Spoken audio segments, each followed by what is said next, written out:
I think if we reimagine it by changing just two things, it would be a tighter album and the pacing would be better. So let's get right to it.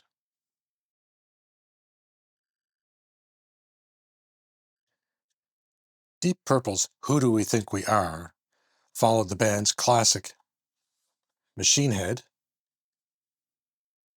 and was quickly followed within months by their live classic Made in Japan to capitalize on the popularity of Machine Head.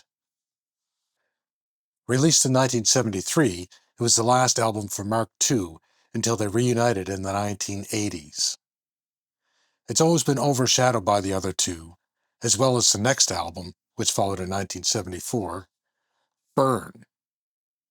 This one introduced David Coverdale to the world. So these three albums that surrounded it were all high energy, and they had a bunch of classic songs. Who Do We Think We Are was recorded in difficult circumstances. Gillan and Blackmore were feuding.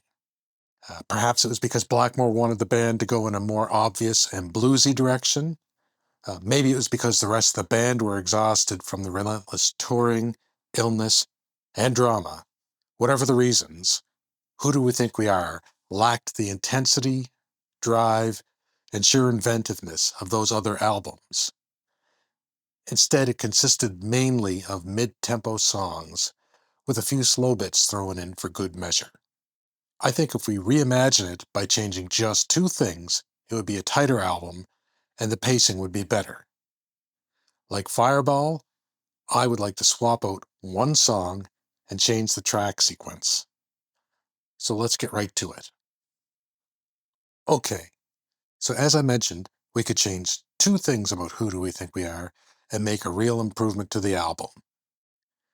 Right off the bat, let's talk about Place in Line. It drags and depresses before it gets going. Sure, it's quite different from Lazy, but it's also roughly in the same blues boogie vein, and it just pales in comparison. Lazy was lightning in a bottle, raw, dangerous, and unpredictable. Place in Line, it just plods along like someone going through the motions, hoping for a quick end. And on an album already stuffed with mid-tempo material, a slow burner drags everything down. It's got to go. And in its place, I propose Painted Horse. Now, I'm not saying Painted Horse sets the world on fire. It's quirky, that riff might feel a bit generic, and Gillan clearly didn't like it. But here's the thing. It chugs along nicely, is more focused than Place in Line, and it would maintain the energy a little better. Sometimes you need a workhorse, not a show pony. I don't know what that means, but I'm going to leave it in. With the music tightened up, let's turn our attention to the other change I'd like to make, the sequencing. Like Fireball, I think the first and last tracks were well chosen. Woman from Tokyo has to be the opener. You'd be crazy to change that. Likewise, I think Our Lady is a perfect song to end the album. Just fantastic. But it's the stuff in between that can be tightened up a bit. So let's look at side A. It starts with Woman from Tokyo, the catchiest song on the record and the most obvious single. It also kind of hints at a stylistic change for the band is on the horizon. Less of that dark grind and more of a streamlined, radio-friendly approach. But here's the problem. Compared to Fireball, Highway Star, or Burn, Woman from Tokyo doesn't explode out of the gate. It's the least immediate opener of any classic-era Deep Purple album.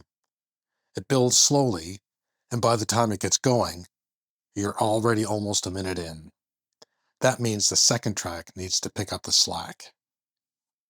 While Mary Long is a good song, following Woman from Tokyo with a measured mid-tempo track gets things off to a decidedly mid-start. Kind of like starting a marathon in work boots.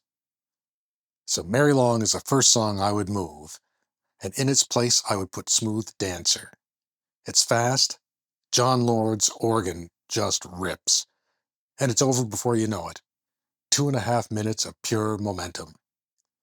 Following up Woman from Tokyo with this faster track would build energy for the album instead of stalling.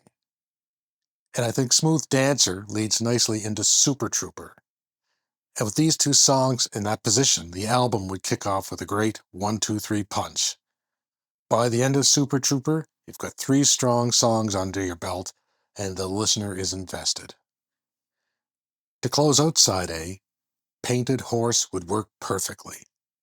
Yeah, I mean, it's a little underwhelming, and maybe the riff is a little generic or, perhaps even cynical, but it ends the side with a fun enough groove. It's not trying to be a showstopper, it just keeps the train moving. Then we flip the record. Side B would be a little darker and cover more ground, creatively speaking. And it would start off with Mary Long. This is such a good song. Gillan's biting political commentary backed by that chord sequence. And I think it just works better kicking off side B than following Woman from Tokyo. By track 5, you've already established the momentum, the listener's already invested, so Mary Long's pace becomes a breather instead of an early slowdown. Next up, in track 6, I think Rat Bat Blue works better leading into the album closer than Place in Line ever could.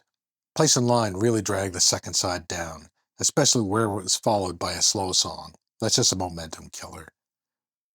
Rat Bat Blue, on the other hand, has a great drum rhythm and Jon Lord's fantastic, that's just a crazy solo.